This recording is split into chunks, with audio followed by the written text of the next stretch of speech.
It's Friday Night Live with Vince, pregame, postgame show. Your destination for top high school previews and wrap-ups with Vince and his team. Buckle up and hang on for Friday Night Live.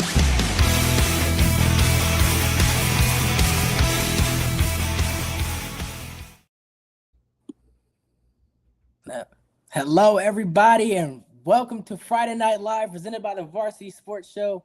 My name is Jamarion Johnson, and I'm here with my co-hosts, Ansley Pavacek and Vince Delicio. How are you guys doing tonight, man? Talk to me. Well, I'm doing I'm doing great, JMO. We just came on. I actually recently got home from a great game between Palo Verde and Bishop Gorman baseball. So high scoring affair. So it was a great night. That's great to hear. Definitely a great night. It was a great week. It was a little bit quieter here in Arizona. It was spring break. Obviously, you guys were working this week. You've carried the load on production of everything, culminating with tomorrow morning's Varsity Sports Radio show that we'll talk about later in the show. But first, we got a great show tonight. What do we got? Indeed. Ansley, why don't you tell us what we got, man? Talk to us. Okay, thank you. I'll start us off. And we actually have a great segment by Amaya Lucero from UNLV talking about the Mountain West tournament. Hi, I'm Amaya Lucero from UNLV with the Varsity Sports Show, talking to you all about the upcoming Mountain West Conference. The Mountain West Conference is making its way back to Las Vegas this week and weekend. Several college men's and women's basketball teams will compete this time at the Thomas & Mack Center. The games in Las Vegas will kick off on Wednesday, March 11th, with several teams playing against each other. They will continue on through Thursday, March 12th, continue on through Friday, March 13th, with the championship game happening on Saturday, March 14th. Teams you can see playing are GCU, San Diego State, UNM, UNR, UNLV, Colorado State, and many more. UNLV's men's basketball will be playing against Wyoming on Wednesday, March 11th at 12 p.m. If UNLV wins that game, they will go on to play Utah State Thursday, March 12th at 12 p.m. All games will be streamed and broadcasted. Be sure to check out the Mountain West Conference app or website for all game information and all broadcast updates. That was great to hear. And next on the show, we have Andres Salazar talking the AUA arm wrestling competition prep. Take it away. What's up, guys? It's Andres Salazar from Varsity Sports Show at UNLV. And this weekend, I will be competing in something a bit different than usual, as I will be competing in my first ever arm wrestling tournament right here in Las Vegas at the North American Open Arm Wrestling Championship 2026. I will be stepping into the 170-pound amateur division for both the right and left arm here. And needless to say, I'm feeling prepared and confident overall. I feel good. So here's a look on how preparation has been going leading up to the competition. For most of my mornings, it would start with grip and wrist training using a handheld gripper. Grip strength is one of the most important aspects of arm wrestling, so I spend time working on controlled repetitions to strengthen my hands and forearms and wrist.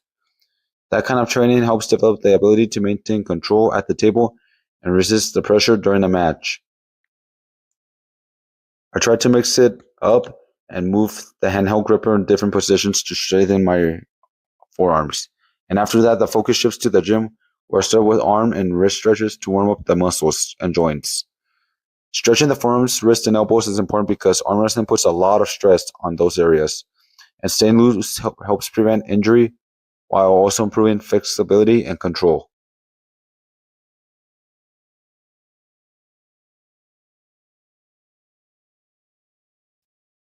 As usual, I like to mix it up with the stretches, make sure I get everything loosened up and warmed up. Because from there, the main part of the workout involves heavy weight training, especially with dumbbells. Exercises focus on the biceps, forearms, and upper body strength, help build the pulling power needed in arm wrestling. And these workouts are designed to improve arm strength, wrist stability, and endurance, which are all key elements when you're trying to control your opponent's hand and apply pressure during a match. Also, I like to add a variety of different exercises because I feel like arm wrestling is a sport that people underestimate, and there's a lot more that goes into it.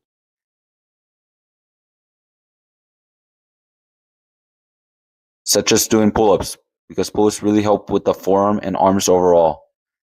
And for me, arm wrestling has always been a sport I've enjoyed watching because growing up, two of the athletes that really inspired me were Devon Larratt and John Brzenk.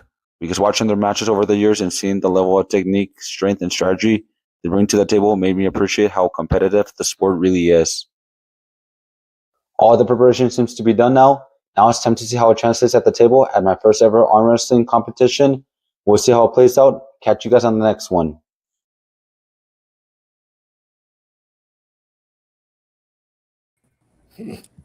I didn't know he did that. I didn't know he was an arm wrestler, man. In the gym working hard, man. We got the Mountain West tournament going, and we got arm wrestling. I can't wait to see. What do you guys think about that? Also, Andres runs marathons too, so this dude can do anything. Yeah, he's quite the athlete, and the cool thing about it is that he loves reporting it and sharing that information and that knowledge with the audience. I mean, arm wrestling, that's cool. Yeah. Yeah, man. I didn't know, man. That I've never heard of somebody doing arm wrestling before, and I think it's kind of cool. You ask me. But let's get into the next segment here. Angie, why don't you tell us what we have up next? Yes, we have another UNLV here, Thomas Gabo, telling us more about the World Baseball Classic. Kicked off last week, March 4th, and Team USA is looking to get back to the championship game where they previously lost to Japan in 2023. Let's take a look at what they're doing in the tournament so far. With the addition of 2 Cy Young winners from last year, reigning AL MVP Aaron Judge and Bryce Harper, Team USA has the right kind of team to make a run against other powerhouses like Japan and the DR. Looking at Game 1 against Brazil on March 6th, Captain Judge got the scoring started for the red, white, and blue as they went on to win 15-5. Brazil's own 17-year-old phenom Lucas Ramirez, son of Red Sox legend Manny Ramirez, hit 2 home runs to account for most of the scoring. Game 2 for the USA took place on March 7th, where they went on to win against Great Britain 9-1. Tarek Skubal, who said that this would be his only pitching appearance, is dealing with a contract dispute, pitched 3 innings, earning 5 strikeouts and 2 hits. Phillies' Kyle Schwarber hit a monster 3-run home run in the 5th inning that sent the Brits spiraling as they could not recover from the deficit. Game 3 versus Mexico was the best game of the tournament so far for the USA, as Paul Skeens of the Pirates pitched a gem for Team USA. Skeens finished with 4 innings pitched, 1 hit, 1 walk, while striking out 7. AL East's Aaron Judge and Roman Anthony both hit home runs, and Bobby Witt Jr.'s highlight reel defensively shut down Mexico as Team USA went on to win 5-3. Game 4 versus Italy did not go the U.S.'s way as they lost in upset fashion 8-6. Mets' Nolan McClellan gave up multiple home runs early on, and USA manager Mark DeRosa seemed to have not understand the situation at hand, because if USA lost this game, they would have to relied on Italy to beat Mexico just to advance to the quarterfinal. Luckily, Italy did just that for the USA as they will advance to face Canada in the quarterfinal.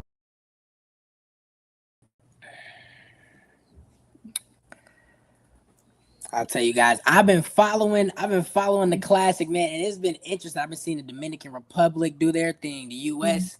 do their thing. I've been seeing everybody really, Shohei Ohtani in Japan do their thing. So it's been fun to watch, man.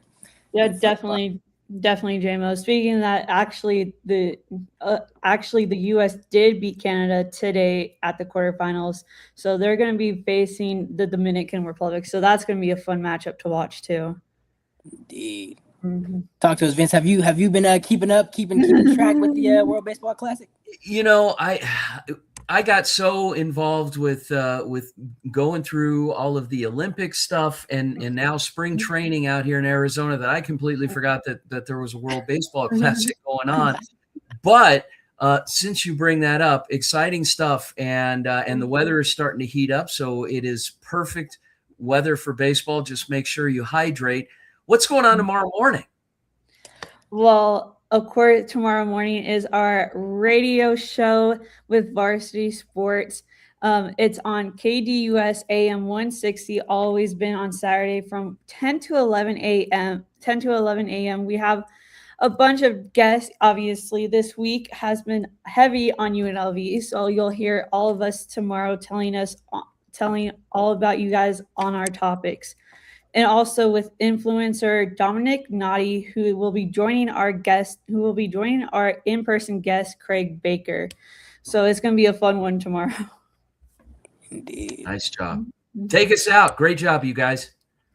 Yeah, so it's been a fun one hosting this show. I know it was a little light, but we had so much fun here. Thanks, obviously, with my co-host, JMO Johnson, and obviously Vince Delicio, and then obviously our wonderful producer behind the scenes, Marla Mundo from UNLV. So it's been a fun time, and we'll see you guys next week. See you guys.